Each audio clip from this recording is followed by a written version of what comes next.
out to be completely unreliable assholes.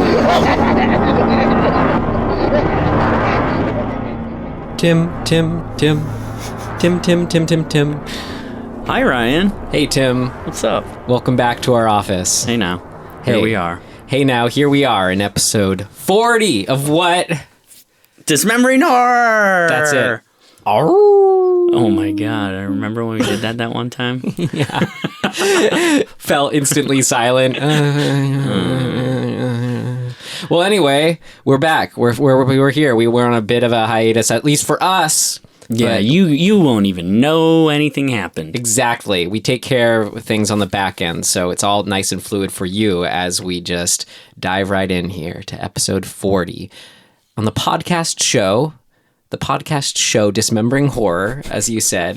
That's for right. Myself, Ryan McDuffie. And myself, Tim Aslin. Yes, that's right. Well, we're on an adventure to just see what's out there in horror films. We want to see as many as we can in this life we have, just to see what if there's anything we find we really love, all the while taking a critical stance, talking about what worked, what did not work, and anything we found interesting or noteworthy, in hopes that we spur critical thinking in yourself as well, in the uses out there. Yeah. Does that sound about right, Tim? Sounds awesome. That's what we're doing here. Yeah.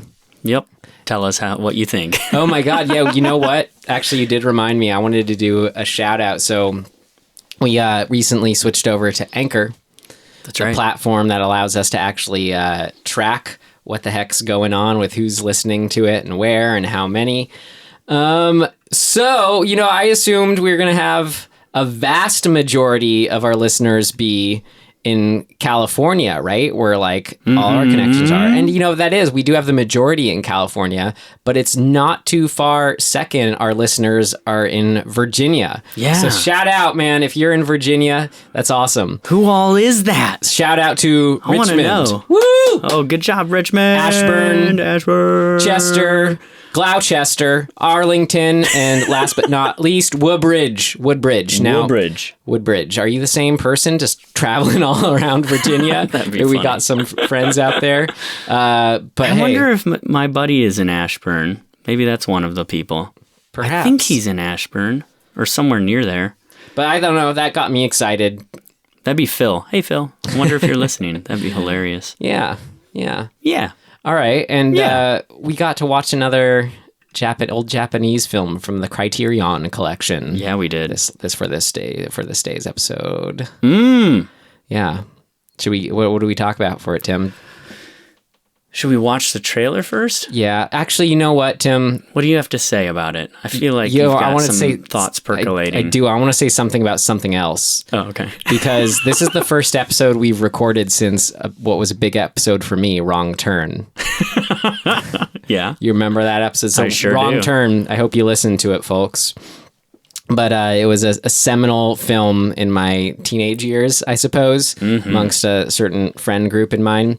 And there's, Tim, you didn't quite maybe tune into it, but there was something in that film that is, that I obviously liked about it and still do. That's really hard to articulate while also acknowledging how stupid it is too. Hillbillies. Yeah, it's stupid. But we got some feedback on the episode. Oh, did we? And yeah, I felt like I had to report back to you with cool. it. What was it? Well, my one friend... Wait. Is it positive or negative feedback? Positive. Woohoo! And positive feedback! Some constructive criticism. I'm into that. Okay, so my one friend, who kind of was helped... would not iterate... birth this show. My sort of right. Before we were here, a friend and I would binge watch horror films and that sort of, and had a format we'd follow, taking notes afterwards, so we wouldn't forget about all the films we watched. But he said that about Wrong Turn, that how the movie has some dopey appeal that is hard to define. So that was just fun as far as him agreeing with what I was trying to put out, and felt like, okay, that means it was worthy us trying to define what is hard to define. But I thought that was a good way he phrased it, a dopey appeal. I think a lot of the time that idea kind of falls under why we go to movies, right? Like this show is kind of predicated on like pulling things apart, but like most of the time you go to a movie just to enjoy the experience of that. So it's sort of like the popcorn movie idea of it. So it's like, as objectively bad as Wrong Turn may be, it's still fun. Right. It's super dumb when you start like looking at it with a critical eye. Yeah. But also, who gives a shit? It's a fucking movie. Right. It's like our way of telling ourselves, but who are we to say? Yeah. Like, whatever. Yeah, and then my other friend who's, in the Dushku club, the High Council of Dushku. There you go. He said we thought that we did a good job of describing Wrong Turn's terrible, stupid charm. Good. That was well done. But the same friend had to point out, Tim, and I was hoping we could hear you amend it, but that during the whole episode you kept saying Elijah Dushku. Ugh, whatever. So is it Eliza? Yes. Oh, who fucking even knew? It's not. At least it was that you didn't know. Look, this is from an era of a bunch of people with names that are really similar that I could never figure out which was which, like Alicia Cuthbert and Eliza Dushku. Is Elijah a woman's name? Elijah and Elijah. No, probably not. I just think of Elijah as the chimpanzee from Being John Malkovich. Wasn't there an actor named like Elijah Wood? Yeah, that's right. That's why I'm saying that, probably. Because of Elijah Wood. Because he's my best friend, okay? We hung out that like 2 times at that bar on Hollywood Boulevard when he was there, and I like talked about comic books with him for 13 minutes. Oh, I bet he liked that. It was great. Cool. Well, we're best friends. So okay? That was Elijah Dushku, but Eliza. We aren't best friends with Eliza Dushku. Alicia. But Alicia Dushku. Old Alicia Dushku. Alyssa Dushku. Who gives a fuck? She's never gonna listen to this. And then, and that was pretty much it. But it also then again, Eliza, if you are listening to this, hey, how's it going? Hey, how are you? Hey, Eliza, how's it? Yeah. Hey. What's up? Oh my God! Would that be like the weirdest meta thing for like the High Council of Dushku if Eliza Dushku started like communicating with us because she listened to that episode? Yeah, it would also be kind of. It'd feel what like. What if she has a opinion about what you were describing? Right. I mean, she would be the ultimate. Like, if we ever had to defer to like the council to someone, it'd be the highest council member of the Supreme Dushku Council. The Supreme Council Dushku. Exactly. Which also to remind you, Tim, that this is exactly why the Dushku Council and the system, it's way too, as my friend put it, Byzantine, performative, and nerdy to be considered fratty, which is what you first referred to it as. Fair enough. No, I mean, knowing you, of course, it's not fratty. Like, no shit. Right, we weren't talking about it courtside at the Knicks game. I'm gonna fucking tweet that episode at Eliza Dushku. Oh, we'll tweet at her. I followed her on Instagram. I don't think she used to be more active on there, but she's not anymore. She was like one of the first people I followed on Instagram. Really? Yeah.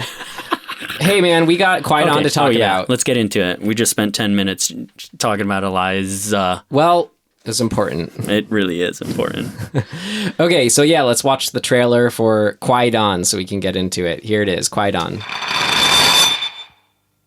遠く過ぎ去った日々を求め、捨て去った恋の記憶を求め、男は帰ってきた。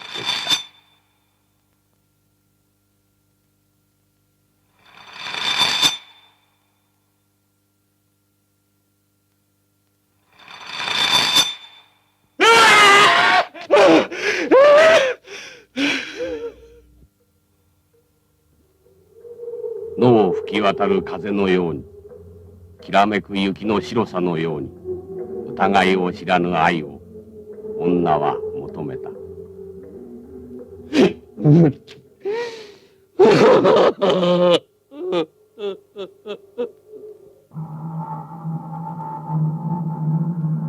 怪しい影に導かれ、岩の根は Wow, filming is almost completed, it says. Yeah, I don't see that ever in a trailer.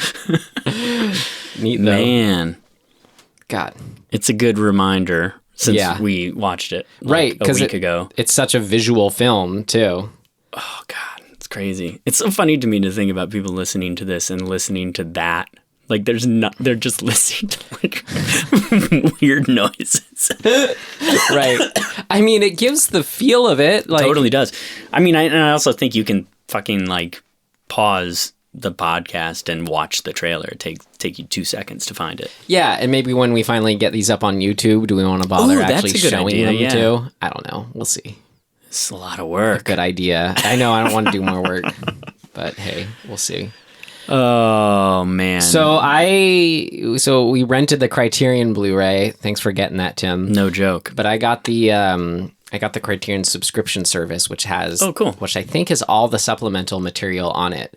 So wow. I gotta say I am pretty up on what's to know about it. And maybe this speaks to how much I enjoyed the film, but I listened to the 3-hour commentary, Jesus. The feature-length commentary. Holy shit. I watched the they're all like 20 minutes, the little interview with the director, Kobayashi, right before he passed away in the early 90s. And then I watched the interview with the assistant director, and then I watched a little piece on the author who wrote the original Kwaidan book. Yeah. So Damn, I got some things for things of note. You could just take this one and run. I saw some really interesting things of note. You probably have all of them. Yeah, or heard them. But cool.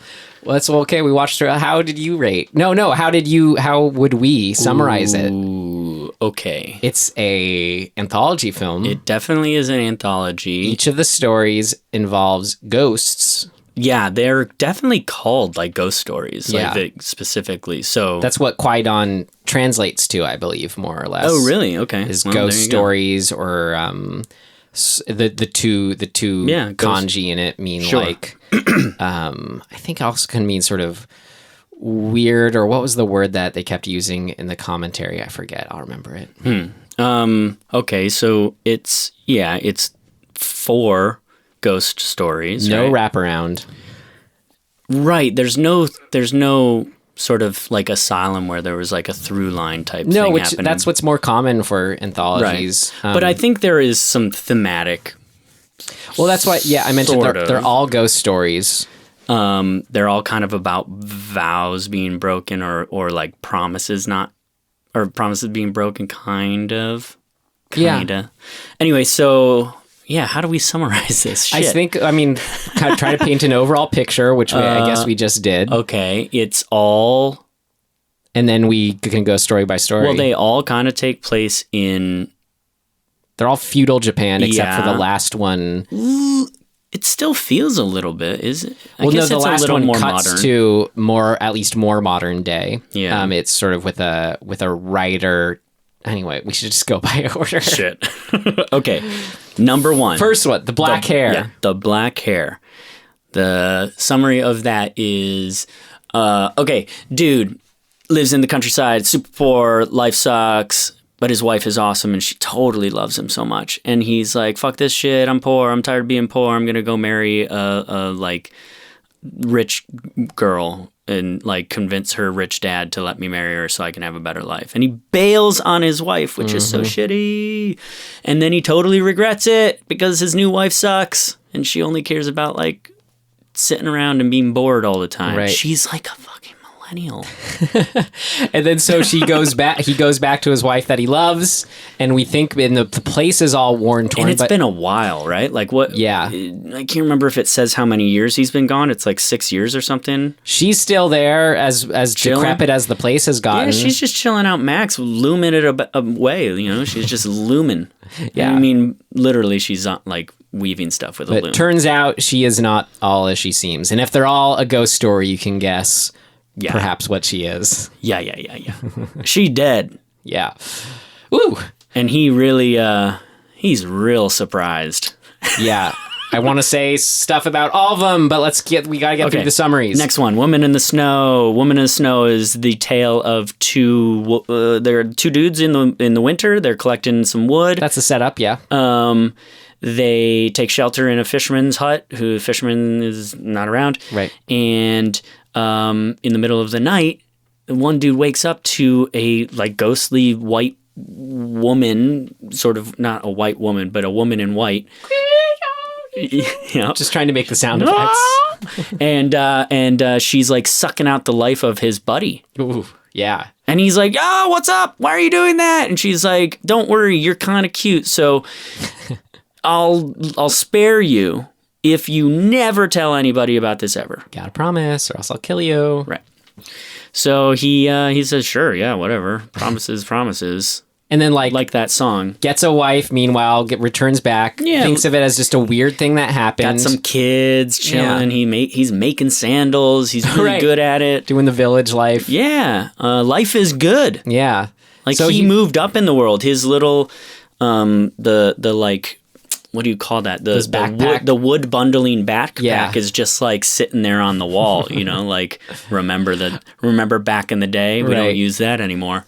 But all the gossiping townswomen are sort of noting how this woman seems to never age, his wife, and of course she has a resemblance to the woman who said, "Hey, don't tell anyone about me." Shocking. Turns out to be her. That's right, and he fucking tells her, right, like a dumbass. It was I mean, what are you doing, dude? It's the one thing you're not supposed to do. Okay, yeah, but I'll say it was sold really well as far as just like when something odd happens so long ago, it uses that emotional impact in one's life. So it's just kind of like, she said this. I thought that was well done. And then the next one, Hoichi the Earless. Oof, epic. This was a big epic. That was the word I was on the tip of my tongue, Tim. Holy shit. So it's kind of in two parts because the first part is the tale of these warring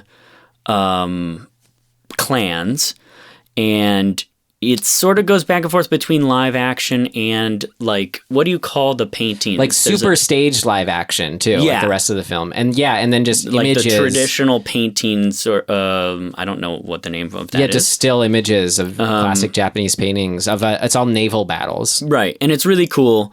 We don't need to get into the actual like what the war is, but it's a big epic war, and there's a dude off screen telling the story and singing the story of it. So that's the whole first half, that whole story of the battle, which is really intense and cool.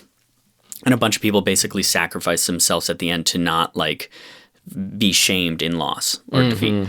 So then we go to sort of more contemporary time. It's not really, but it's way after that battle. And there's a blind monk house sort of servant. He's like new to the monastery or whatever you would call it, and he's sort of learning the ropes and whatever, and he gets visited by a ghost, and the ghost says, "Hey, I hear you're basically the best storyteller guy. This king, or I forget who he says. It's a court. It's the emperor. Essentially wants you to play for her. I believe it's a woman, right? And so every night he sneaks out and he like tells a part of the story for the court.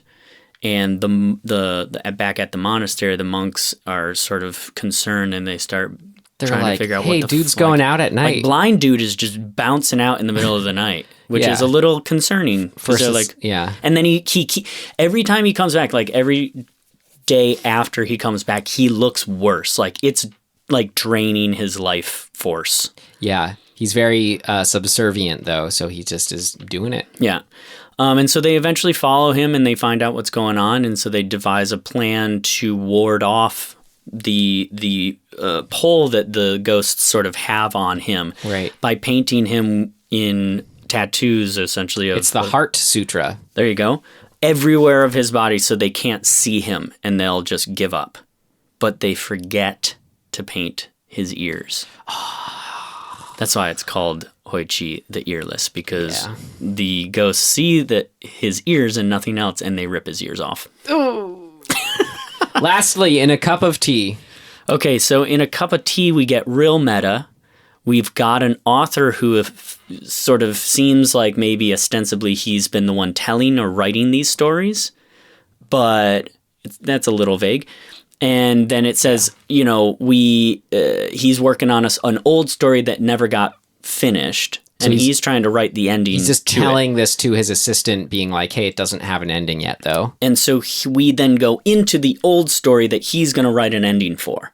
Yeah. And the old story, so we've now, that's why I say a little meta, we sort of jump into this story. And it's the story of a lord, and he's traveling, and he like takes a break from the train. He goes over to grab some tea, and he sees a face, like a person's face in his tea. Right. And like the reflection. And he's like, what the fuck?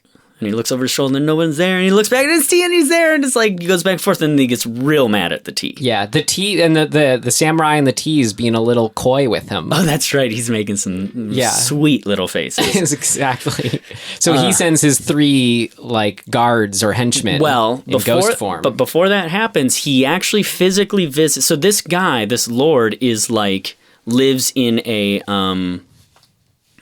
He's in... Remember, he's in like a barracks, I guess, almost, right? Like with a bunch of other samurai or people of that sort of status. They seem like they're defending this place. And like he's on guard duty one night and the guy in his tea just shows up. Like he's made it through the walls. Right. And so they have a little argument and a fight and the guy kind of teases him, whatever. And then like he chases him off and then he tells everybody that this dude like, got into the barracks and he sounds the alarm and everybody's like, they realize they think he's crazy and they make fun of him. So then he goes home and then the 3 dudes show up. Right. 3 servants of the guy, of the ghost in the tea who visited him. So 3 ghost servants themselves. Right. And they basically say, what's their deal? They're like, you need to go meet with our lord. I think so, something like that. But the guy's not having it. Right, he's like, fuck you. Yeah. I'm just gonna fight you all. So he does. Yeah. He uses a sword and it they're in this dimension enough that it hampers them. Yeah, he definitely gets all of them, but then like they just appear again. He like kills all 3 of them. And then they're gone, and he's like, haha, I did it. And then they're like, just kidding, we're here still. And then he's being driven mad, and it cuts by, like, these ghosts, the presence of the ghosts. Yep. And he's going crazy, and then that's sort of where it's left off for the author to come up with the ending. And so we go back into the author's office, or whatever, and the publisher has shown up to be like, deadline time, and the author is nowhere to be found. And then his assistant or the woman who, I don't know, it didn't seem like his wife, but maybe, whatever. They start looking for him, and then she walks over to the big pot of tea. Yeah. And she screams very dramatically and runs out of there. Well, rightfully so. Yeah. And then the publisher looks in and it's the fucking author's face is in the fingers are his hands are reaching out. He's like looking at us, almost reaching for us too. Yep. So talk about really, being meta, almost breaking the fourth wall there. Yeah, and that's it. And that's his office the is end. left empty. It says his empty teacup lies there.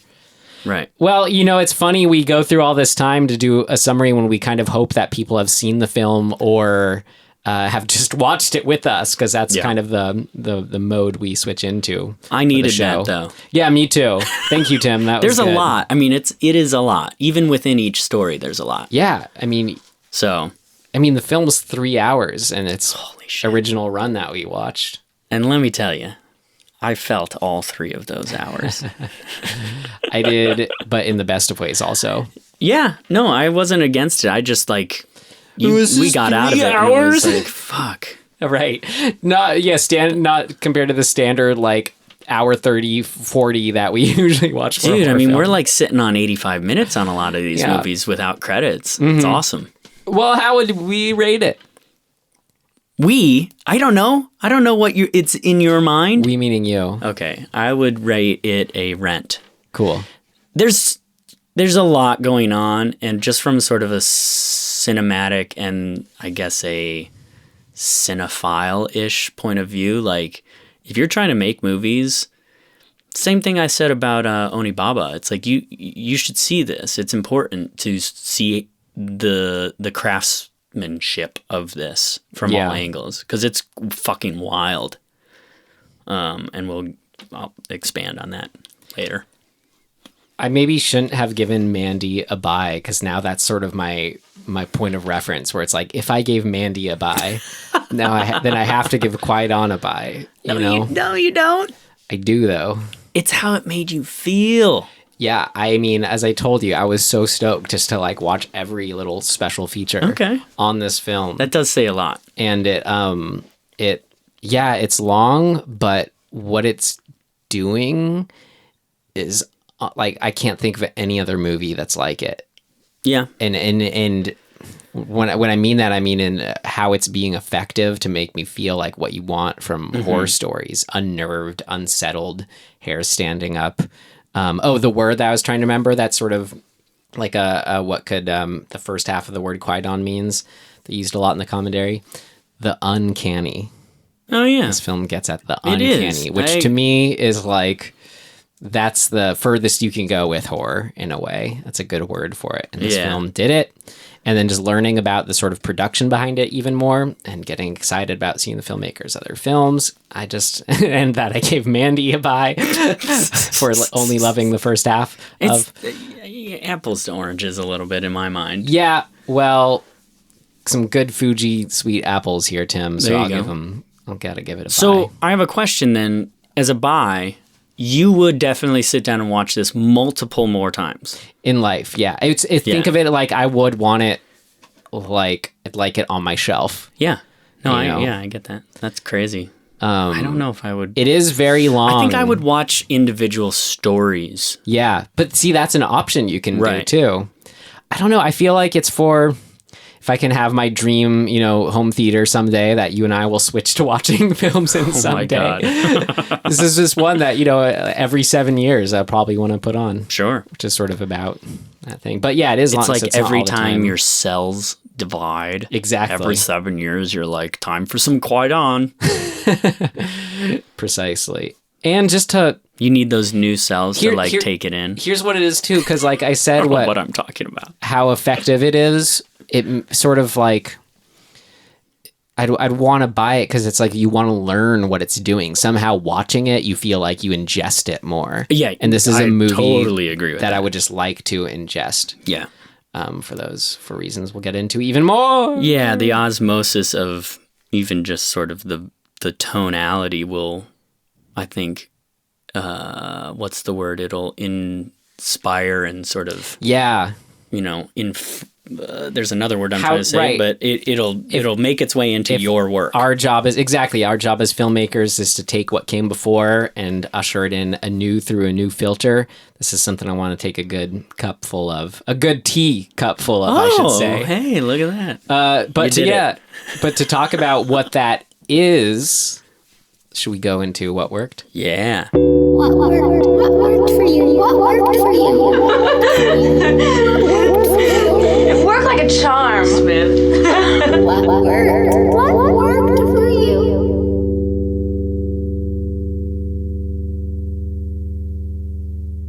So maybe we go overall and then segment by segment, and we can jump all around in between. Well, I think, the most obvious things are just visually how ridiculous it is. I mean, it is so beautiful. Yeah. And I actually just sort of as my own, for my own edification, I just typed Kwaidan in to Google and then just went to images. And you could literally, just what comes up, you could fucking print out and just put on your wall. There's so many beautiful shots, and it's the set, right? So it's it's two things. It's the cinematography, but every bit of this was a built set. Yes, and painted, whatever background. So that shit blew my mind. I won't say this for things of note because it's applicable here, but the set was an old Air Force hangar. That was the only thing large enough. It was 1,100 by 88 yards.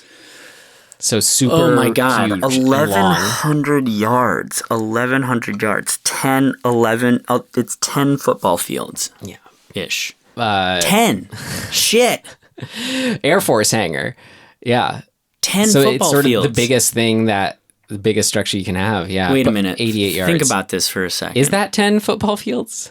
A football field is 120 yards Okay. long. That's what they said. 1,100 by 88 So yards. fuck. Think about that for a second. A mile is 1,600 yards. So this is just under a mile long. Does that sound right? Does that sound too much? We are no expert on Air Force. Maybe. Leaders. But anyway, and also just as far as the painting goes, so, or the color look of the film. So Kobayashi, he was a, Oh yeah, what's his full name? what's his first name? Kobayashi's his It's the name- Masaka. Osaka. No, Masaka. Masaka Kobayashi. Yeah. Masaki Kobayashi. Oh, I'm sorry. You're right. Masaki. Kobayashi originally studied art, Shocking. right? And that's what he wanted to do, was be an art historian. So when it came time to do Kwaidan, his sort of film career had been put on hold by the war. And because of that and other factors, you have to work your way up. And he was really excited to make his first color film. Dude. He's made other films.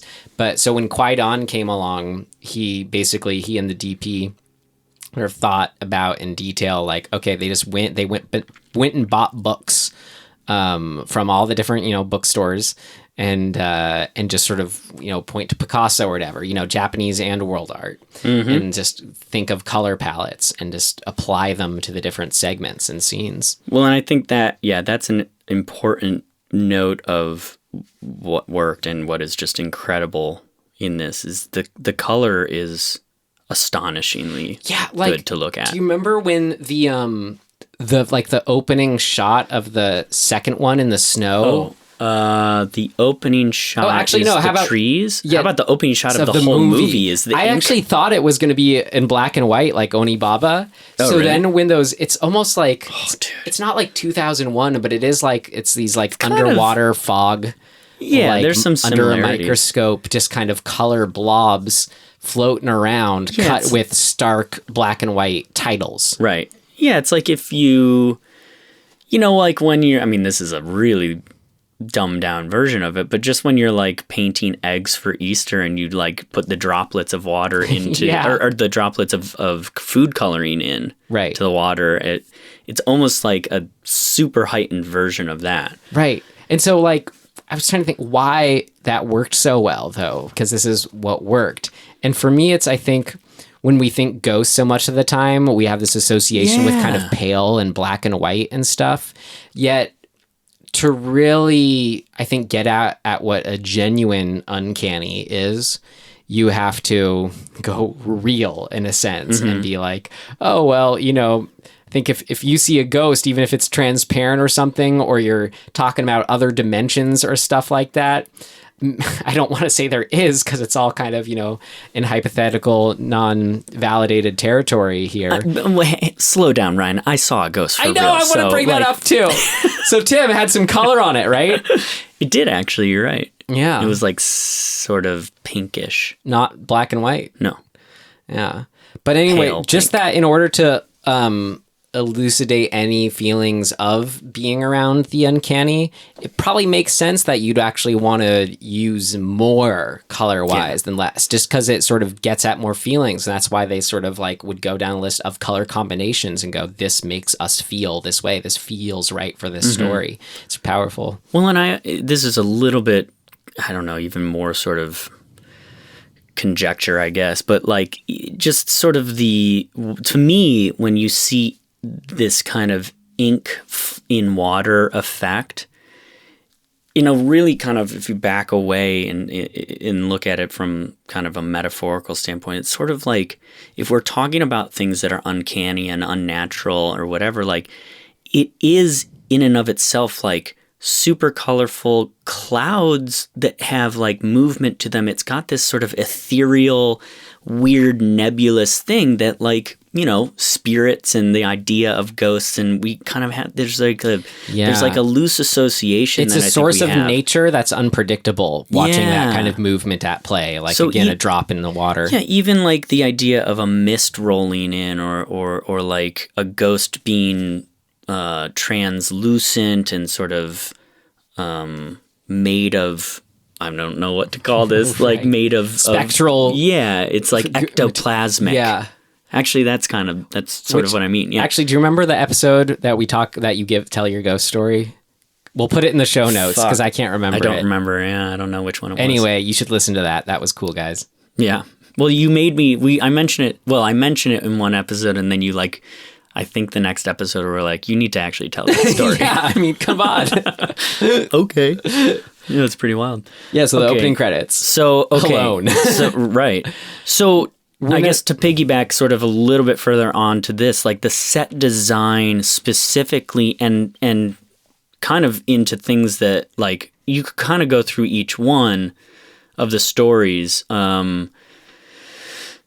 But I mean, the big one for me, well, I mean, I don't know which one would sort of sit at the top of the list. I think it's the eyes in the second one, the painted eyes on the backdrop. That's what I wanted to mention. Blows my mind. It's like an all-seeing eye feel where they look up to this painterly, whether it's blue or orange at any given time sky. Mm-hmm. And sometimes it does look more like a literal eye, and other times it is more just sort of a drawn circle. Yeah, it's like a swirly almost. Yeah. You know what it sort of feels like at times is a Van Gogh painting. It's got that kind of the Starry Night Van Gogh like style to it at times. Mm-hmm.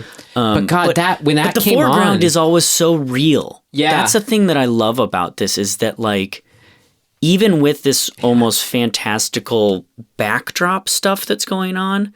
In the foreground, everything is in focus. It's really the depth of field is really lived in somehow. Everything. How do you say this? The depth of field is long. Yeah. No, it's not long. It's deep. Mm-hmm. That sounds wrong. The depth of field is deep. Yeah. Okay. As opposed to shallow. Yeah. So everything's in focus. It's so fucking cool to me. Like that aesthetic.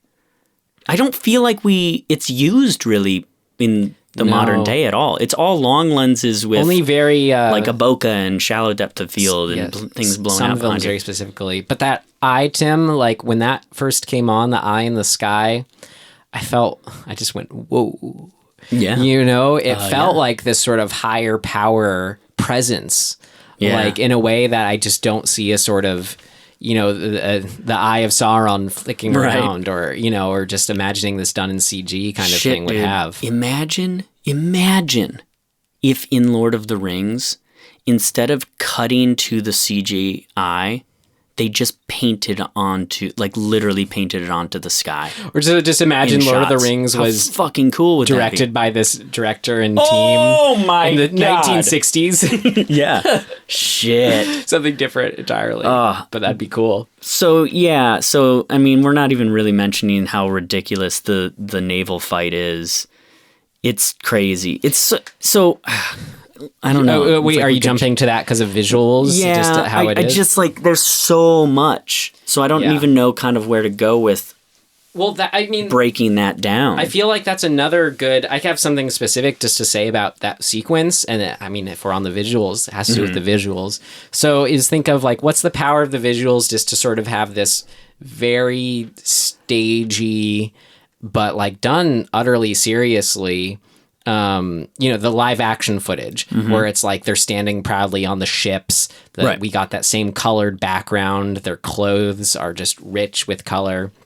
You know, it's probably just the camera going by with the wind machine on them and all that. And then intercutting that with that, as we said in the summary, the paintings of them. That combination, Tim, I mean, it hit me more than like if it was, I mean, then absolutely as if it was just some big old, you know, CG battle kind of thing. But it even hit me more seeing it like then, you know, as cool as much as I love the battle scenes in like Braveheart, let's say, which are great, really put me into the movie.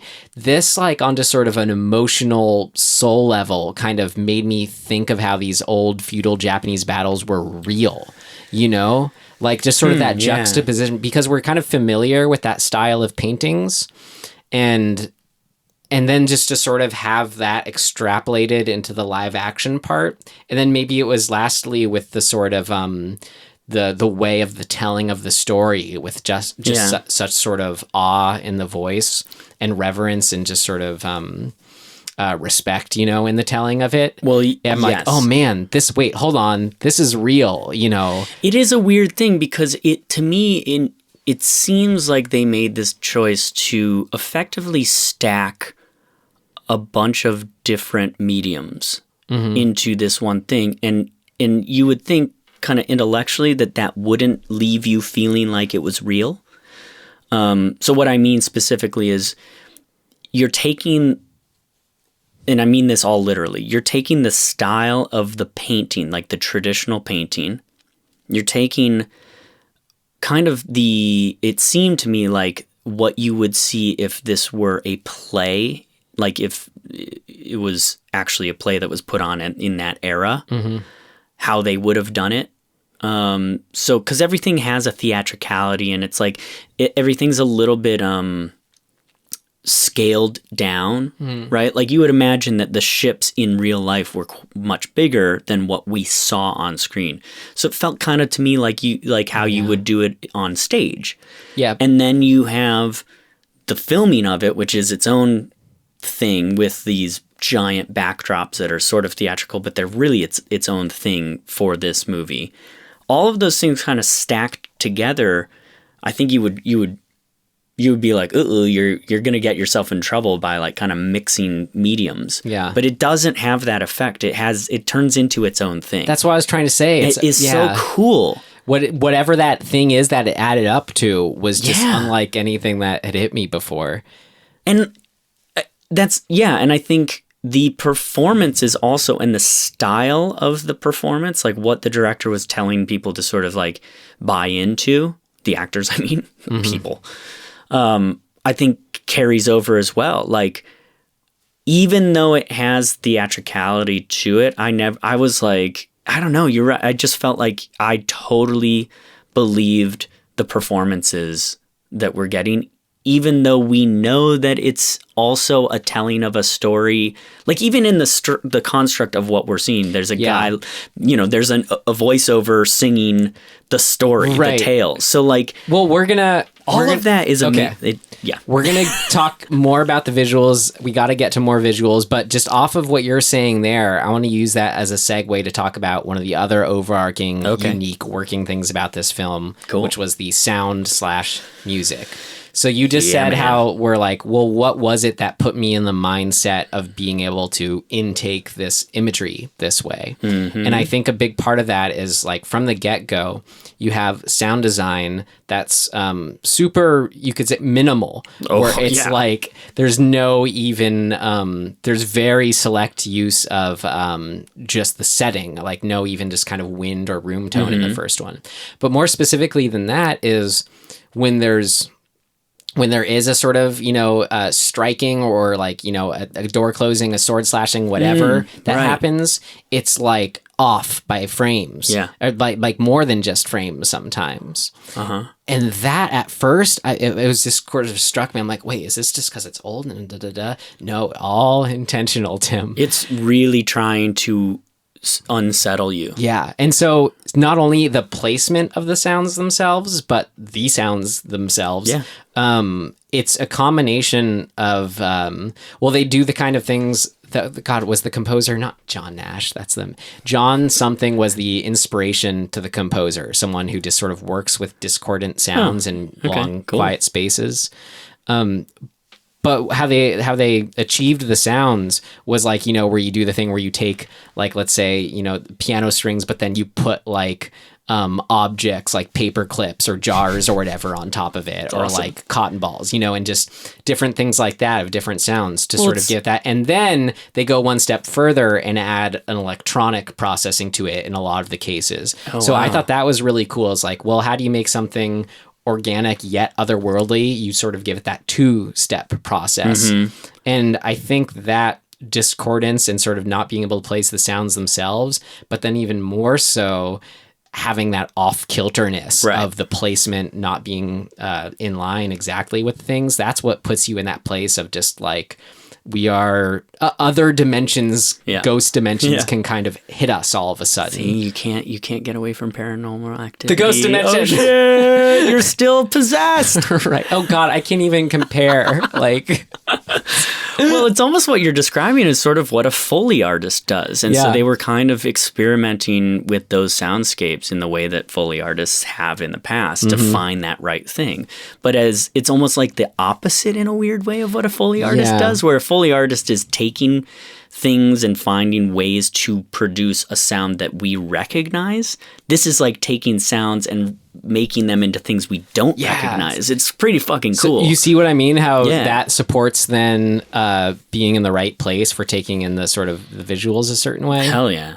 The theatricality. Well, and sort of to just focus in on an example of that. The first story to me, it just pleased me the most. The black hair. The black hair, because in particular the sound in that, it's so sparse, and then you're just seemingly random, obviously specifically placed, getting these cracks and like crunches and like it's like just wood breaking. Ice breaking was one of the things. Yeah, that they did. I mean it's just like crunch and crack, and a lot of them are pretty harsh, like they're really sharp. And then you get to the end of that, and it's like he basically fucks the bones of his wife. Like that's essentially sort of what has happened. And to have throughout leading up to that revelation, like kind of the feeling of bones cracking the whole time. Yeah, just decay-y sounds. Yes, it is so fucking smart and just evocative and crazy. Like it makes you unsettled without even knowing why. Right. And then it pays off. It's fucking good. Okay, we got to I feel like there's one last overall thing I kind of want to hit, and then that can then we'll be totally informed for talking about the different sections, because I was excited to talk about that. Anyways, talk about, the visuals, the sound, and now just sort of the approach in the writing and directing. This was I'm kind of stealing this for the commentary, because it put into words so well what I think I responded to so much about this, which is, I think it is kind of maybe a Japanese approach, or was more common there as far as this approach, but it's you're sort of less psychologically with the characters, and it's more of an observational point of view, and then in tandem with that, rather than trying to imbue some kind of moral lesson, even though we can read those, it really is all about getting to that feeling of the uncanny and the unnerving, the creepy, the not right, the not the words. Yeah. But that observational standpoint is just like, I love that so much. And I think it's part of me. What does that even mean, Ryan? Where I kind of have this inclination to fight against a lot of the times, feeling like, we have to be totally in first person perspective with this character. That is, I think, a more American storytelling kind of way. Yeah. But also kind of why I love, let's say, this is a good example, Paul Thomas Anderson so much, and Inherent Vice is one of my favorite films. Really, There Will Be Blood. I mean, it has sort of a similar thing, right? You can see how there's that difference of more observational. We observe the psychologies and all that, but it sort of has this eye of God perspective to the whole proceedings, and I think it's because I'm a natural observer to life, for good and for bad, that I don't know, for some reason, I don't want to say it can always get at a sort of deeper something, but the kind of deeper something it can get at is just, it's really effective for me. Well, and I think part of why that works in this is because the simplicity and the kind of the it's almost fable-ish, or it's a, what's another word for that? It's a morality tale type structure, where you kind of, I think with all of them, you pretty much know what's going to happen at a certain point. You kind of see it coming. We're observing this person. It's kind of why horror films it's the same. This is, I think, why another reason why this is considered a horror film, because it has this kind of structure of we're sitting there going, oh shit, he's gonna do this, don't do this, or like, oh shit, this is gonna happen, don't fuck it up, oh, he's gonna fuck it up. And the excitement of the anticipation, like we know it's gonna happen, but we're watching it happen and we can't stop them. Yeah. That feeling is a baseline horror movie trope feeling, and it's cool. I mean, it's that observational being used in a different way. Yeah, it's that observational standpoint that makes it so we're going, oh, they're going to do that in a good way versus a bad way. Right. Versus going, why are you going to do this? Yeah, exactly. Like, you're so dumb. Yeah. But this one, it's like, of course. Right. We're so detached in a way that we're even more involved. Yeah. In another way. Even the big climax of the Hoichi. Yeah. It's funny how subtle it was. I mean, it's not subtle. That's what's weird to me is that there is a shot when he has been completely painted. There is a beautiful close-up of him with all of the, what do you call the actual symbols? The kanji as one of them. Is what it's called. So his face is covered, like his whole body's covered, but this is a close-up of his face, and it's a traditional close-up, long lens, like he is so right in the frame, like perfectly framed and beautifully like in focus. Yeah, hiragana too. And his ears, to sort of counterpoint of the thing I was saying where it's like a really deep depth of field, this is one of the times where it's a super shallow depth of field with this close-up. So his ears are actually between the point of his nose being in focus and his ears are out of focus. Like, that's how shallow the depth of field is on that shot. And it's so beautiful, but it does just enough that, like, when it happened, I subliminally understood that his ears hadn't gotten painted, but didn't think the thought in that moment. It took me like 3 or 4 seconds to go, oh, fuck, wait, shit, they forgot his ears. And of course, like, that story's called The Earless, so right. It's coming. But then it's like, it all like landed for me just after the shot. It's like, I think that's something that the length kind of helps with too, because you really sink into each world in such a way where you're just invested based off of that alone, even with knowing that he's going to become earless from the title. Yeah. Man, there's so much. I mean, we could go on and on. I almost feel like we should, like, what do you have? Can we like bang out some just specific more like, stuff? What worked? Yeah.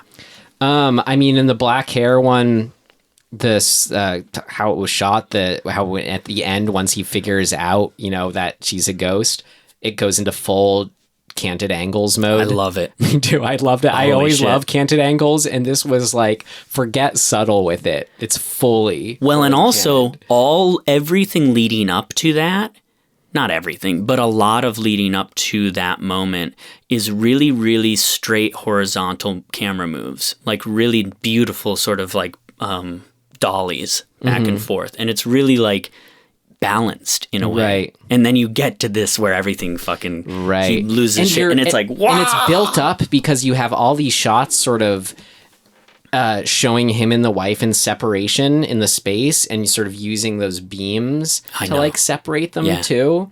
And it's just sort of oddly cold for what should be a sort of big reunion, right? Where you just sort of feel this sadness, inherent. Actually, the other thing I wanted to say about this story was, I think just as a whole, sort of the ending and what it was about, like, got to me the most in a sort of, it got to me way. It just made me feel uncomfortable and deep and heavy as far as like it's that idea of thinking like you'll always have something, maybe a way of life or a person will always be there for you, and that you can always go back to them. So that the fleeting nature of life, such as life, I think a big theme in all Japanese work too. That, oh God, it's like you're rooting for him. He made the mistake, and it's just the fact that it was his wife that you left. You felt so bad for her. Just to have to be like, sorry, buddy, you can't. It's not that life doesn't work this way. Yeah. You can't just go back to it. Yeah, it's really sad. Yeah. Whew. That story. Yeah. I think that one's my favorite. It was good. I think. I don't think it's my favorite. I think one of the second or the third are, I don't know, definitely, well, the first 3 are my favorite. The second one, a singular moment that I think sort of like how you described in Paranormal Activity 3, like See, actually you can't get away from it. Actually, oh man. Well, no, that was I'm cool. so concerned for you. I'm gonna have to like, what do you call it when you sage somebody? Like in Paranormal Activity 3, something you said. Oh shit.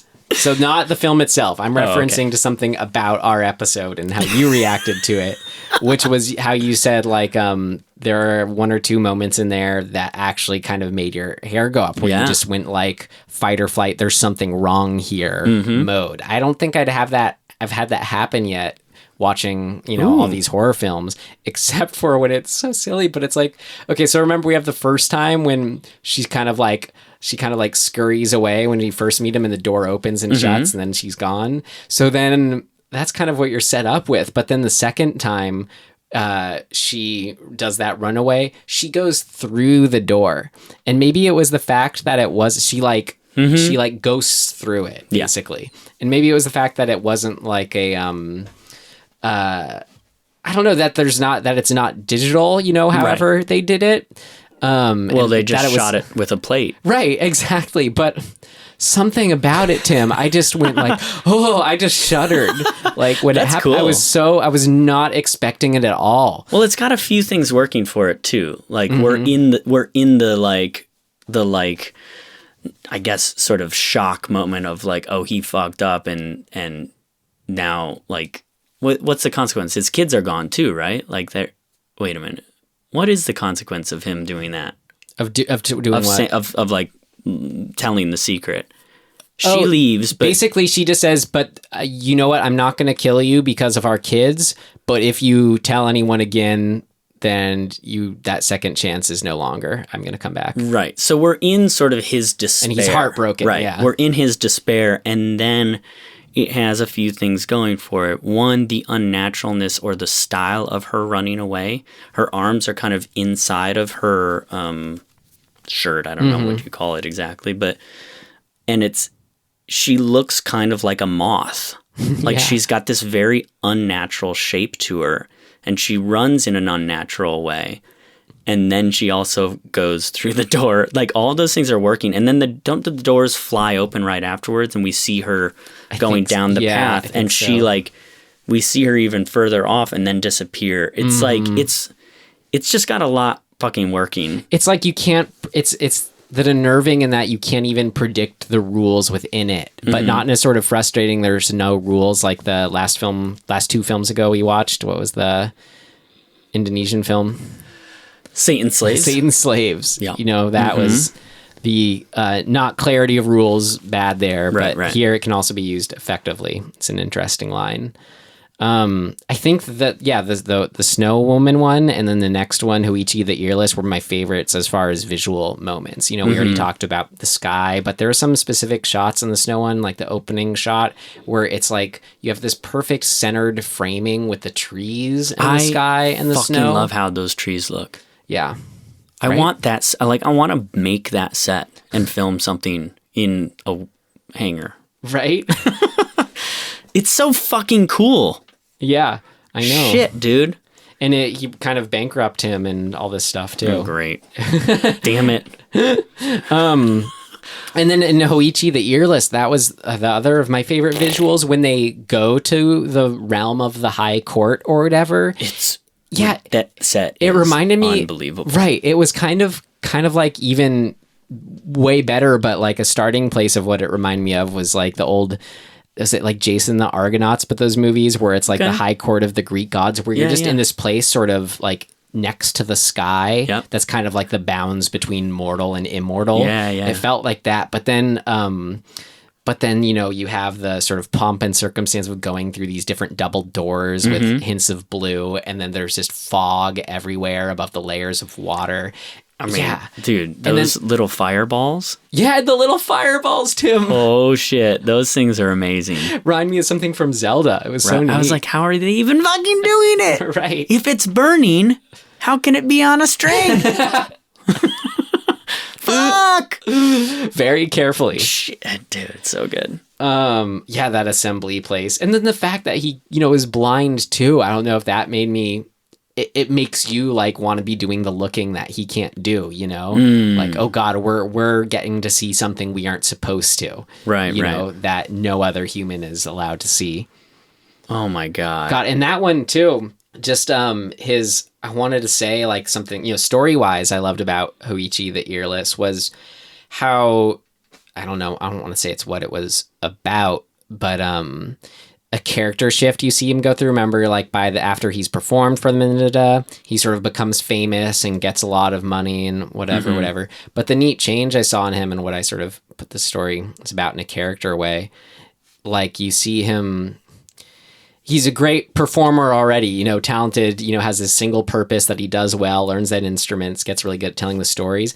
But after he's gone through this experience with the ghosts, he's like accepted this sort of whole other, you know, experience of what happened to him. He's had this firsthand interaction with these people, with these ghosts people he's telling stories of. So it's like his performing, you know, I guess it made sense why he all of a sudden becomes famous is because his level of performance is all of a sudden just that much higher. And I just thought as a neat real world application of just sort of artists, whether you're a singer, whatever, any kind of artist, how not just life experience, but a sort of perspective shift from life experience is that weight will be in whatever you're doing if you put it there. If you, for example, sing with that weight. I mean, I hadn't really thought about this, but it's like you can't sing about heartbreak before going through heartbreak, right? You know? And it's sort of this. It's to me, it's like equivalent to like you put your complete like everything into this thing, right? Like once you've gone there, you're kind of unstoppable, right? Like once you've really said, I'm gonna go to my personal like deepest place. Mm-hmm. Once you've done that, and now you can go there. You are sort of actualizing in a way. And like to me, after that moment for him, because he fights it too. He's like, no, I have to do this. Right. And there's something about that, like the like determination of his it. sense of being in touch with his destiny. Yeah. And that's as an artist, that's a really cool thing to look at. Yeah. I guess as a human it is, because it can apply to whatever you're pursuing in life. Mm-hmm. It's like I really put my ass out there. Put my all into this. And then also just, I mean, the fact, like, it puts, you know, the listeners, you know, in touch with the spirit realm or whatever. He's experienced it. Yeah. That's why I get so excited for you, why our listeners should listen to Tim's ghost story. You know, it's right. That's why we like to hear them, especially like the, you know, the firsthand ones. Yeah, it allows us to touch that. That's right. And that is art, right? Like that is kind of art.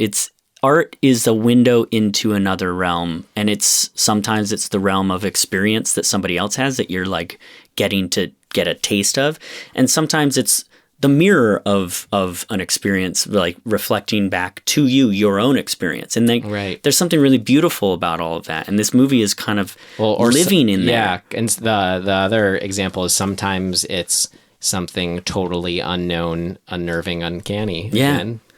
Yeah, it's cool, man. And then the last one, the face in the T, I think my favorite bit. Please chime in with your favorite bits too for each one, you know? Yeah, I have been. Sort of. Okay. Sort of, exactly. But my favorite was just how it culminated on the story side, you know, the story being told side of seeing the samurai like go crazy. It kind of was like the laugh from Asylum that's at the start of our show, where the guy is just in utter hysterics. It's kind of like where if you have a line in a script, an action line that says he goes insane, you know, and just like, okay, well, how do we do that and then deliver on that? And this was just a winning example of that for me. Like he's surrounded by the three ghosts who he's just killed kind of or whatever. Yeah. And he's just breaking down and going insane. And two things that I really like about this type of story and I think this one is so effective in is I really like watching somebody unravel. Yes. Like I think that there's something it's like looking at your own mortality in a way, or your own psychosis mortality. Like the idea of like, you know, we are all kind of one really bad experience away from just losing our shit. And so it's like, I really like seeing how that type of thing is depicted in stories. Mm-hmm. 'Cause it's scary. Yeah. But also the other side, or sort of the impetus of that in this story, I like too, because it's almost like he's kind of getting gaslit. You know what I mean? Mm-hmm. Like he sees a thing and then everybody's like, "Ha, you fucking dumbass," right. And that shame feeling of when people don't believe you. There's something really, to me, like that hits me in a way. Me too. That's kind of one of my biggest fear points is, especially if it's like, let's say there's an agreement or I'm accused of something that I had no responsibility for. That's but I'm scary. like, wait, no, the circumstance really was that I just happened to be standing there afterwards. Right. Like, jeez, I get so mad. Are you referring to something in real life? Were you standing next to a dead body once? Oh. It even just happens in little ways where where someone says something like, responds to a point, but it wasn't the point you were making. Yeah, and it's not just that I'm mad at them. I think why it's attached to fear, it's because it's like what I'm trying to communicate isn't being communicated. Right. You know, I'm not reaching people. I'm not touching the ones around me. Yeah. Your own credibility being questioned is a scary thing. Mm-hmm. Because then what if you're like... Classic for ghost stories, right? Yeah, like what if then you start getting self-doubt. Like all of those things are pretty scary concepts. Yeah. I just like that story. Like I like that construct. It's like, oh shit. Another overarching thing about the film, like if I gave, the example of more observational being with the characters, how that's not necessarily like a given rule that a lot of the times we think it is. Another sort of like, quote unquote, I feel like rule that shouldn't be a rule that people say in approaching horror is like, oh, well, you need to have, moments of humor to alleviate the stress kind of thing, It's no, like think of how, except for one exception in Hoichi the Earless of the bumbling like dudes, the film is using an approach of completely devoid of humor.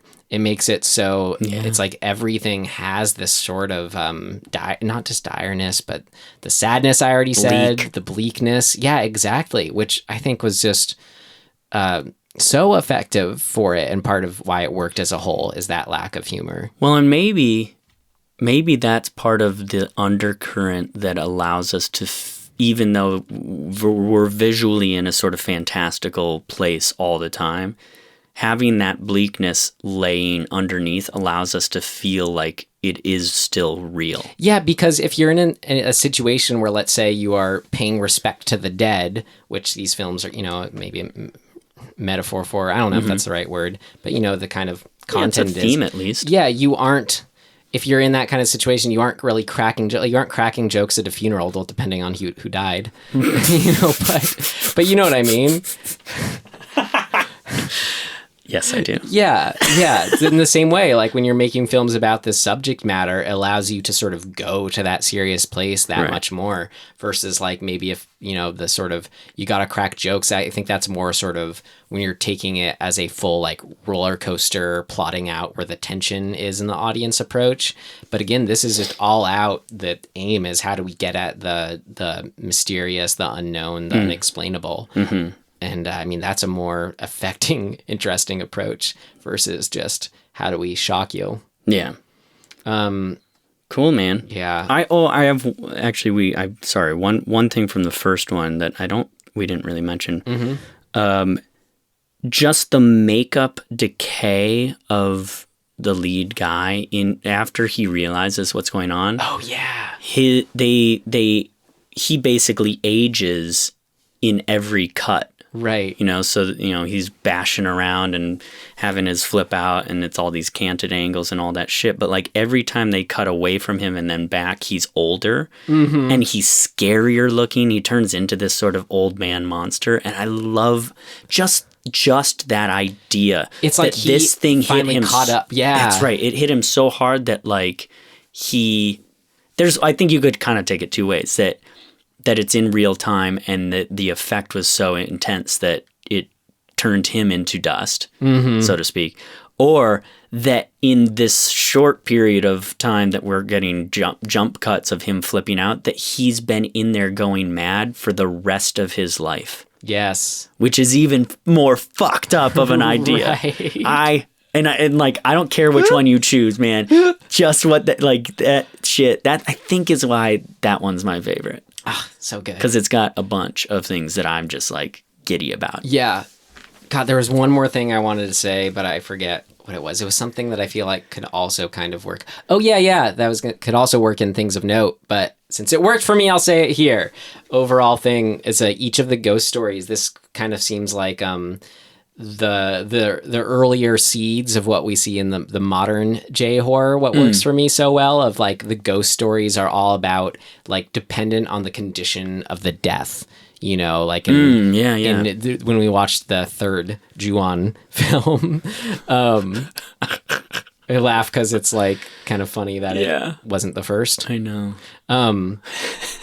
But, you know, that's about, the conditions in which the person died, you know, murder surrounds it, whatever. So, like, that's what each of the stories was this. A woman left behind to die on her own from her husband, you know, the ghosts in battle. We didn't even mention the first story, the hair flying around. Holy shit.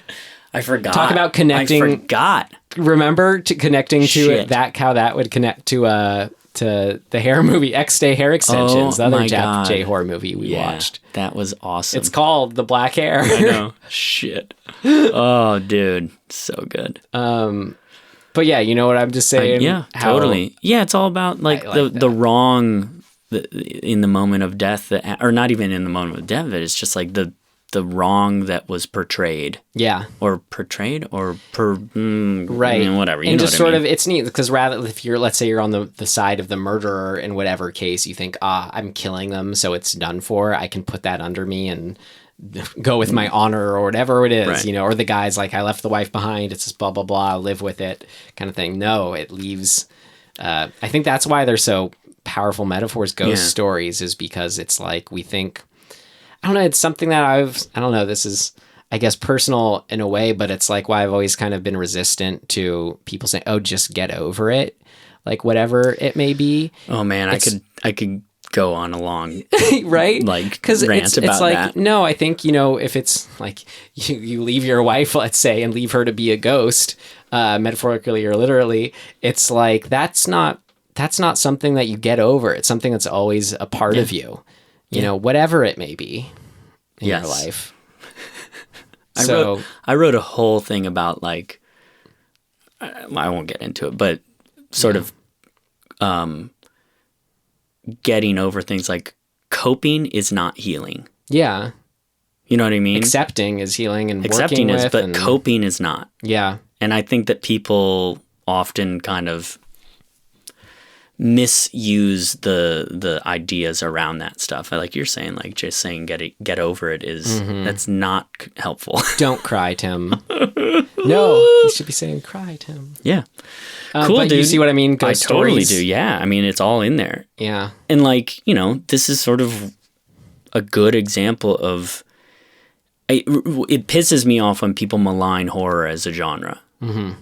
It's like, fuck you, dude. The amount of like deep and like meaningful, I mean, it is all about like our own mortality and like the themes within horror often are fucking kind of the most intense and deep and shit. What's more frustrating. And then sometimes you watch Evil Ed and you go, oh.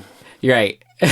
With Evil Ed, he said, yes, not Evil Dead. Ed. He's wearing an Evil Ed 2 shirt. We love Evil Dead. We did not like Evil Ed, the film. But those people who say don't like horror movies, what's even more frustrating than if they say that is when they say, oh yeah, no, I don't like horror movies. I just like one, you know, but I do like The Shining, The Exorcist, Alien. It's like Kwaidan. Like, yeah, that's why I like horror movies. Those movies. God. But then I admit, okay, but I also like the bad ones, so quote unquote. Right. Okay, man. This is going to be real easy. Let's do things that did not work. All right, what did not work? Or what did not work? It's not ready yet. Seems to work okay. No, something important's missing. What did not work?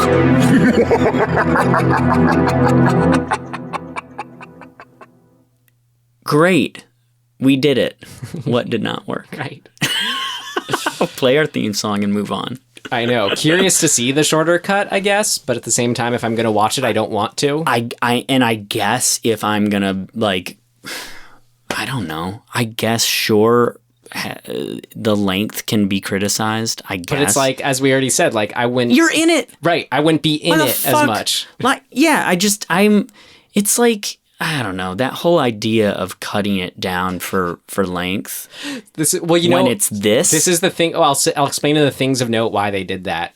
But so if there's something that didn't work for us, it's that the length didn't work for other people. Yeah, exactly.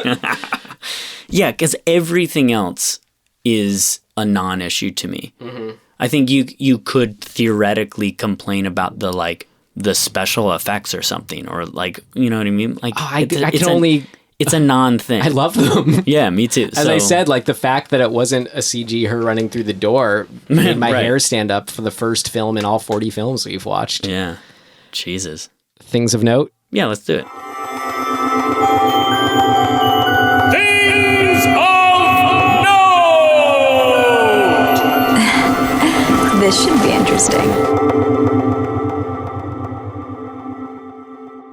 Well, as I said, I got a lot, but as far as you want to know why they cut it down to 161 minutes from, I think it was, 150. Anyway, they cut it. So the Cannes Film Festival that they wanted to show it at, and Cannes wanted to show it at, they had a strict rule that year of no films could be over 2 hours. Wow. So he negotiated with them, basically saying, I'll get it as short as I can. Got it to, I think, 161, cut like 20 minutes, 21 minutes. Something like that. It's 182. 180, yeah. Total. Like the version we watched, the full version is 182. So he got it 20 minutes. It might have been a bit more than that. But even so. It's like, why even fucking bother? And then I mean, sort of to continue that train, then the history of both versions. So it was the he died in the early 90s, I believe. Kobayashi, Masaki Kobayashi, died in 96, mid 90s. So 2 years. So the original cut, like that's. Sorry, back up, slow down, Ryan. We have time, even though it's been long. The film was in dire need of like being found and being restored, that kind of thing. It had kind of been lost, or whatever.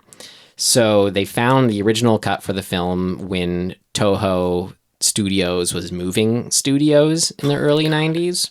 And, it was just on the inventory. They were able to, they were able to find the original cut on the inventory just fine, and then went through the restoration and everything. Sorry, not the original, the shortened cut, and showed it to Kobayashi, pretty close to his death. And he's like so stoked about it. He's like, oh, my film's going to live on kind of thing. But I think, also had the only feeling of like, oh God, I hope they find the original cut that I prefer and da-da-da.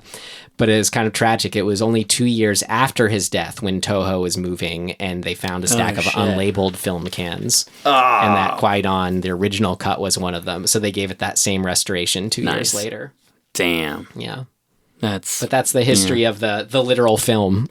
Yeah. Well, I think the whole thing about the actual writer that these stories are based on, like his life, Lafcadio Hearn. Weird, super strange. So born to he's half Greek, but lived in the United States. And then moved to Japan. Well, but even before he moved, he had a whole writing career. Right. So he wrote for newspapers, right? Or had I mean, it's that, and I think there's where it is. Oh, I have that he was a huge Edgar Allan Poe fan. That's right. Yeah. So he was writing short stories too, I think. So Hearn, with this sort of fascination with Japan, Edgar Allan Poe, he lived in New Orleans for a time. So in 1890 was when he went to Japan and just sort of got a Japanese wife, made Japanese friends, and just sort of started trying to imbibe in all these Japanese folklore stories. A lot of which, not written down. Yeah. So one of them, he heard from the Snow Woman one, even though it was common, I think he heard it from a farmer, and as he said, was never written down. And then he wrote these collected stories as Kwaidan, which I think what's so neat about this is I think especially noteworthy, Tim. This is really interesting. 'Cause when does this happen? Maybe a lot. I don't know. But this is an example of European American guy writing with whatever that sensibilities is, writing Japanese stories from his interest in sort of what he sort of sees as almost like stereotypically old Japan versus them sort of more, concurrently Japanese people being like, okay, but that's not just us. We're also now. But he is like looking at these old things. And then writing those Japanese stories from his perspective, and then having Japanese filmmakers come in on those adaptations and adding their both, again, uniquely Japanese and then own filmic spin on it. So it's sort of like, I wonder if you almost have the best of both worlds in there is why they're more potent. Well, I think maybe it's just so interesting to me that this dude comes in and sort of soaks up as much as he can. Like, he's into it. He's into the Japanese sort of culture and the stories and all of that. So he's really into it. So he's kind of fanboying on it. And then people don't realize when he starts writing shit that he's not Japanese. Yeah, like he has a Japanese, what do you call it? Like a Japanese writer's name. Writer's name. So they think that he's this like traditional Japanese storyteller for a long time, which that whole thing is really wild to me because I don't even know what I think of that. Right. Like it makes me feel kind of not good because it's this weird like fraud thing. Like he's pulled one over on them. Yeah. But like what you're saying, he's bringing a different sensibility of sort of European literature into that, and people are responding to it in a positive way. So maybe that was necessary to get these stories that were just sort of living, extraneously in the culture without being like locked down and written down. They were so inherent to maybe the culture or just sort of lived in a spoken word place that they sort of, I wonder if the Japanese kind of ironically, they didn't think to, seek them out and write them down because, we just know them. We just pass them on. That's kind of what you're saying. Yeah. Well, and that he, in his own way, because he's bringing this other perspective or at least a little other sprinkling of style to it, that he's revitalizing these stories. Yeah. And making people fucking get into them again. And making a hit film. Right. I think that's really cool. I don't know if it's problematic. Right. But at least we have the Japanese then come back and exactly. So it's like it kind of full circled a little bit, which is really cool and nice, and the result is something incredible. Mm-hmm. So I can't really be mad about it. I don't know if I should or shouldn't. I'm not sure. It doesn't really matter. Yeah. But yeah, that's a wild story. I mean, I imagine somebody has probably written quite extensively about him and his life. Lafcadio. I don't know if that's right. That's why I'm reading it how it looks. Yeah, I don't know. Hearn. That's his last name. Yeah. So I was what else curious. Did you have? I was curious to look up why the woman had shaved eyebrows and then the raised eyebrows painted on. Oh, right. I forgot about that. I did think that was. I didn't know. They mentioned that, but I forgot what that was. But what I didn't forget that I also thought was interesting was remember the women. Like the of class women with their teeth painted black. Yes. What was that? That was that was looked at as sort of like an end all beautiful thing that like rich women would do as like a sort of status of class and beauty. And so Japanese, they thought they had that association of black teeth, painted black, all black teeth as the beautiful, beautiful, beautiful. Until Western culture started to have its influence in Japan. Yeah, I don't. Isn't that fascinating? Yeah, like just like sort of where would that have the total yin yang of Western Eastern, like and associations of physical beauty. There's got to be some logic to it. Maybe not. I don't know. I wonder what it is. Like, what was the idea behind it? Maybe it was like kind of how. With class, Well, yeah, maybe. Like only rich women are doing this, kind of like how obesity was, in our culture looked at more as. Well, I just thought maybe. I mean, this is such fucking conjecture. Who the fuck knows? But maybe because your oral health was difficult to maintain. Oh, yeah. That blacking it out hid the decay of your teeth, the natural decay of your teeth. So, yeah, instead of whiting it out like we do. Right. A little closer to their stained color. It was maybe the easier direction to go. Get rid of them. Right. Who knows? That's pretty cool, You can't paint something though. white, paint it black. Right. I see my bad teeth and I want them painted black. Cool, dude. Let's, man, that's a lot.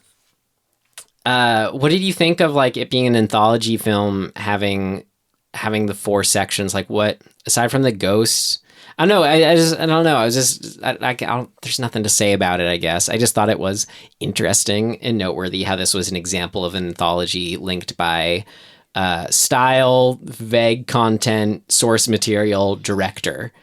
No wraparound. Just as far as when you don't have different directors and no wraparounds, I'm just kind of like, personally just noting, okay, what are different ways anthologies have done it?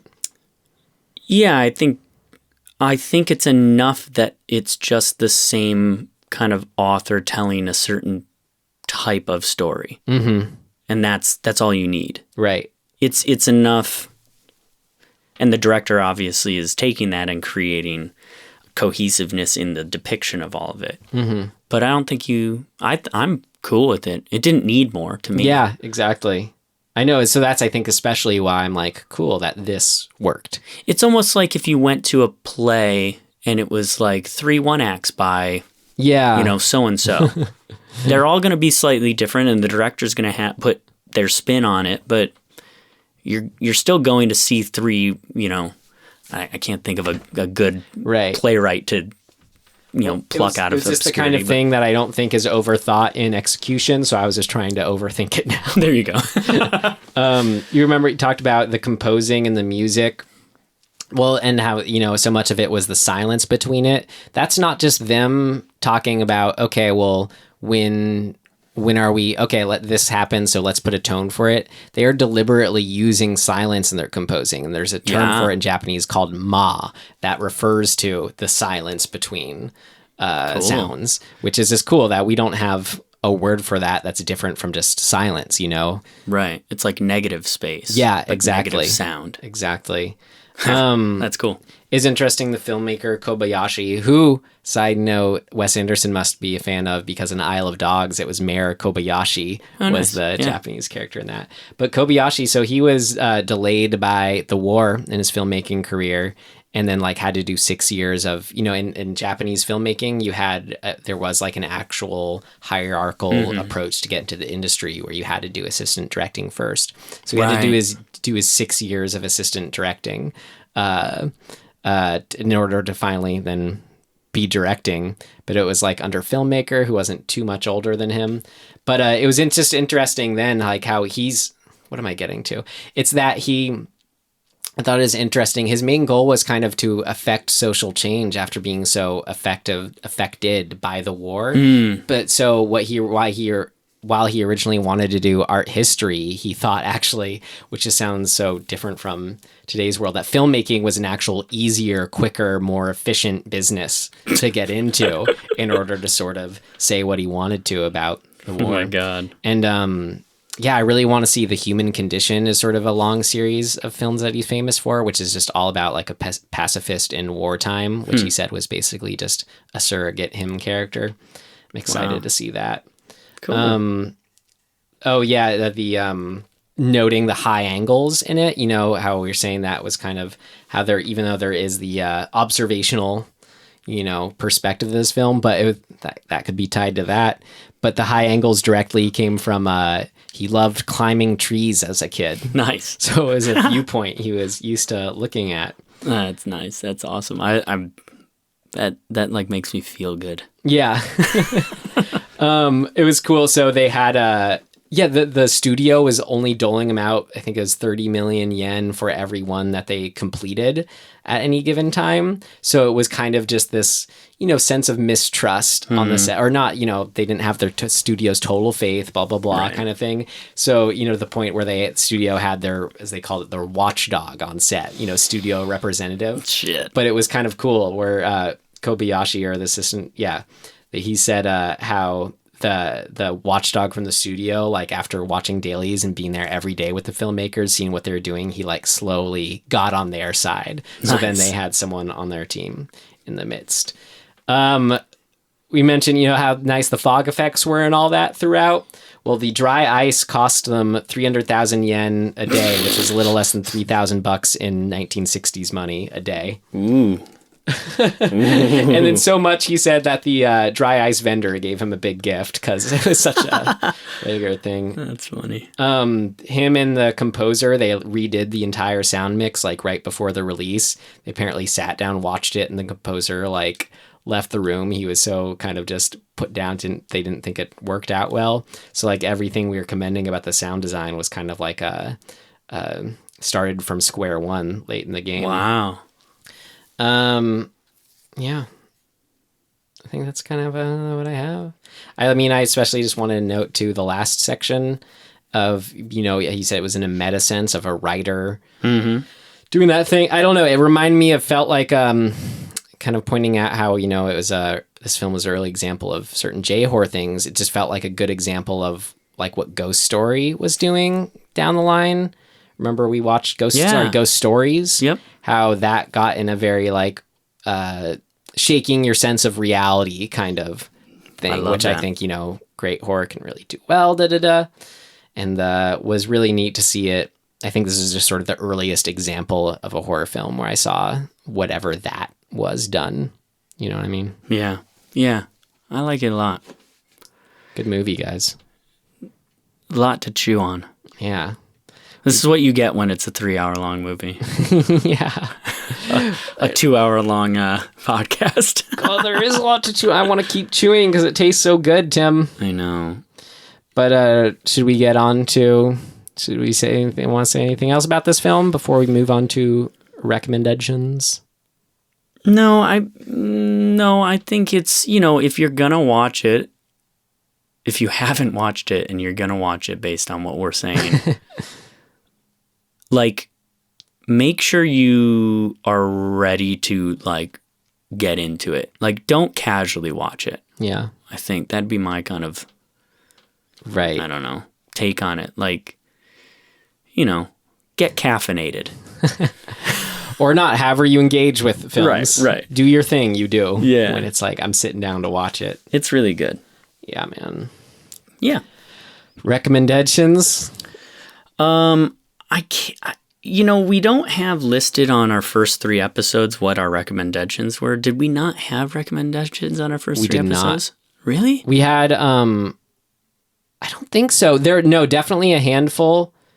Oh, no, we did not, because they're lines. That means we didn't do them. know, but fuck, did we just not come up with that section yet? I don't even remember. Why does that? 40 episodes What does that ago. matter for what you're recommending Because now? I feel like I've recommended this movie before, but maybe not.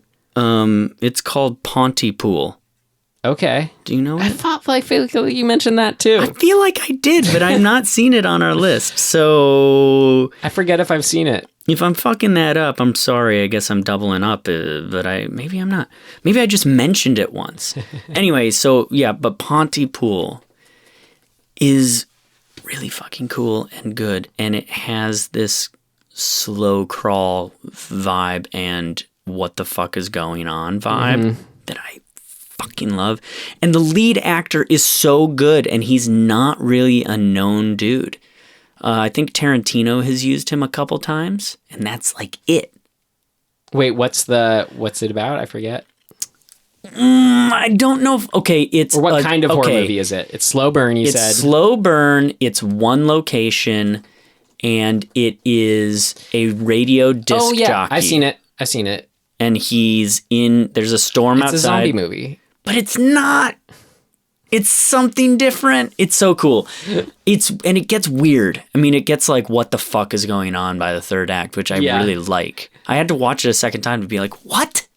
Because it almost slips into I guess, because we just used this word, it sort of becomes a meta sort of thing of like the fourth wall almost is breaking in. Oh, yeah. But yeah, I stumbled upon it a few years ago and just was like, what the fuck is this? And I've rewatched it twice. So cool. Yeah, it's on my mind. Just something I want to watch again. I want to recommend Dead. This is one I kind of wanted to save almost for whenever we watch Goosebumps, which I know you're really excited to watch again. I've never seen it. I have no point of reference for Goosebumps. So if you want to, Tim, get why I loved, you missed the bandwagon age-wise and as a kid reading Goosebumps. Like, Goosebumps were huge for me. Anyway, I rewatched the 80s film recently, The Gate. And oh man, that movie is rough. It's great.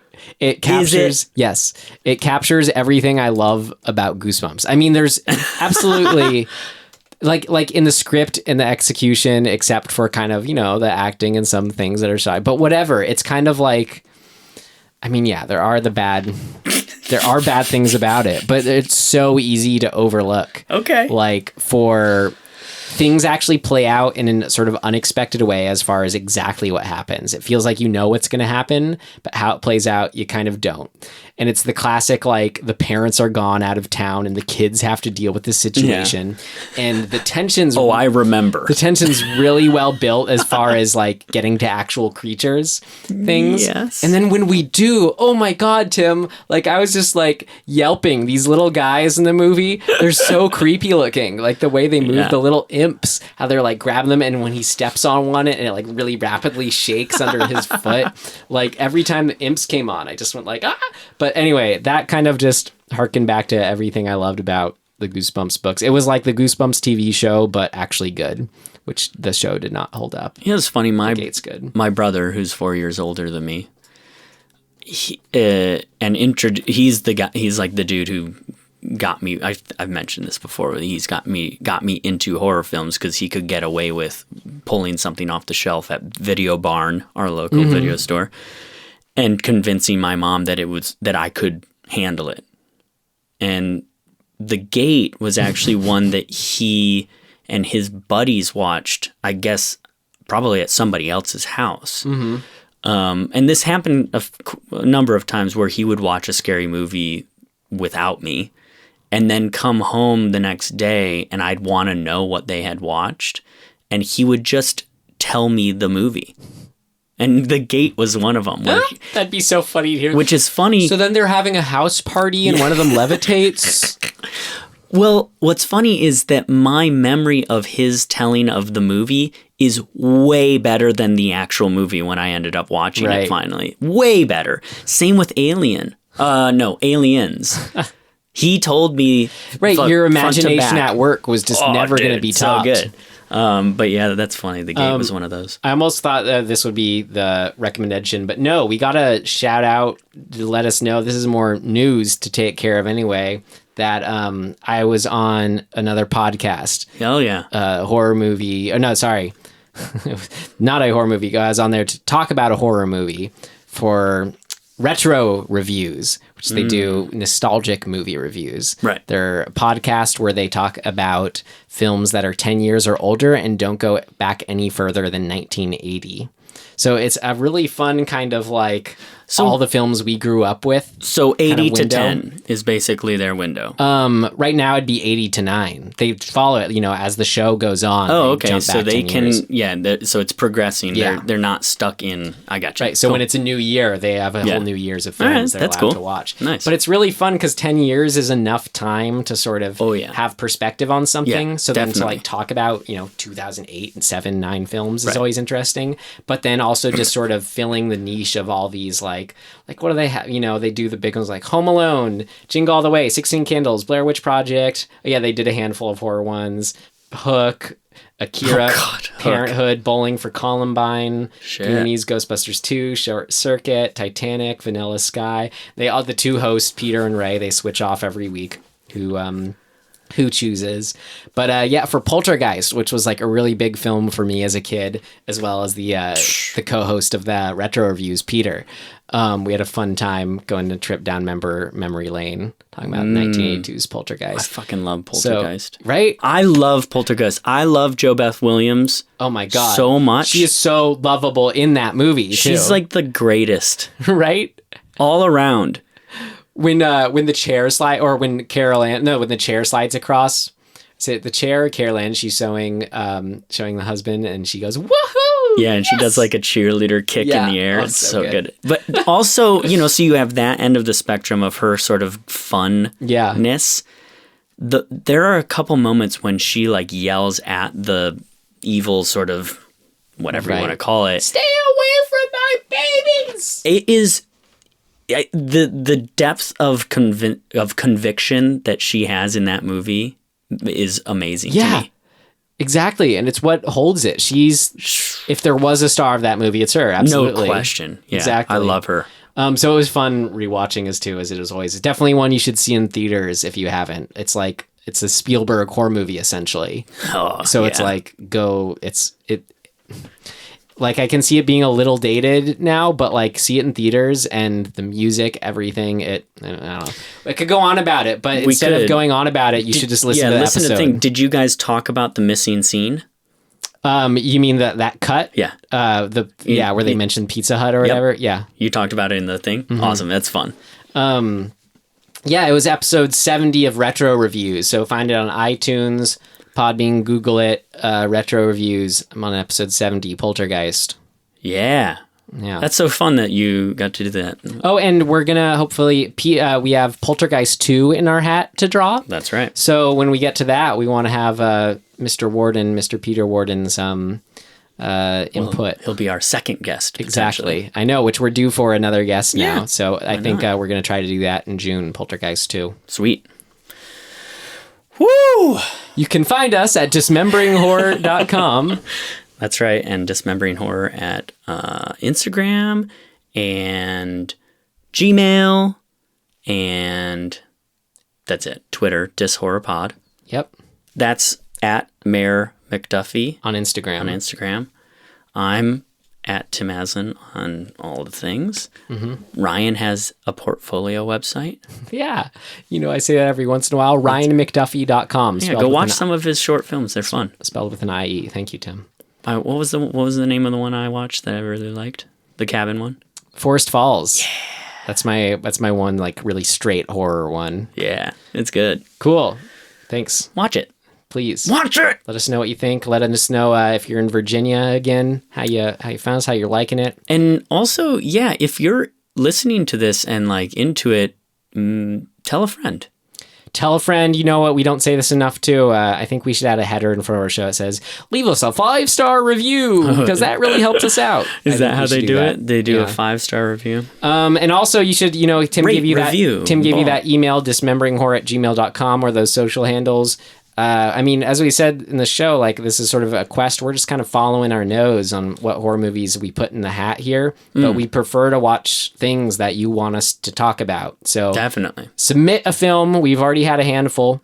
We'll definitely shout you out if you submit. Or not if you don't want that, but we'll talk about it. No, we'll talk about you. We'll talk about the film. Yeah. All right. Well, whose turn is it? We got to pull it. Yeah. It's my turn, I think. Shit, is it? Yeah. Are you sure? I'm going to double check. Yeah, you pulled Kwaidan. Did I? Mm-hmm. You pulled Inside. I pulled Satan's Slaves. You pulled Wrong Turn. You're right. Great. So I am pulling Possession. Yes! From 1981. Finally! Is this one you've been wanting to watch, Tim? I am so excited to see this woman flip out. Me too. It's a meme. It's so good. No, this is one I haven't actually seen. This is like a perfect example of one that Tim and I haven't happened to see. That's like a big one. Finally. People see. Because you know that before we started doing the hat, this was the next movie we had said we were going to do it. And we said, no, we're going to put it back in the hat. Right. Or we're going to put it in the hat instead and leave it up to chance. So now 20 episodes later, we're finally or whatever. I know. It is. I was hoping when I've been looking at our list since we're getting close to, to refilling the hat. Finally. I'm sorry if I blew the microphone out there. All right. Well, what a way to end a fucking huge episode. Yeah. Good. I'm excited. For next episode. So watch Possession if you haven't. Join us next time. Yes. In closing, thanks for joining us. And we'll see you next week. Goodbye.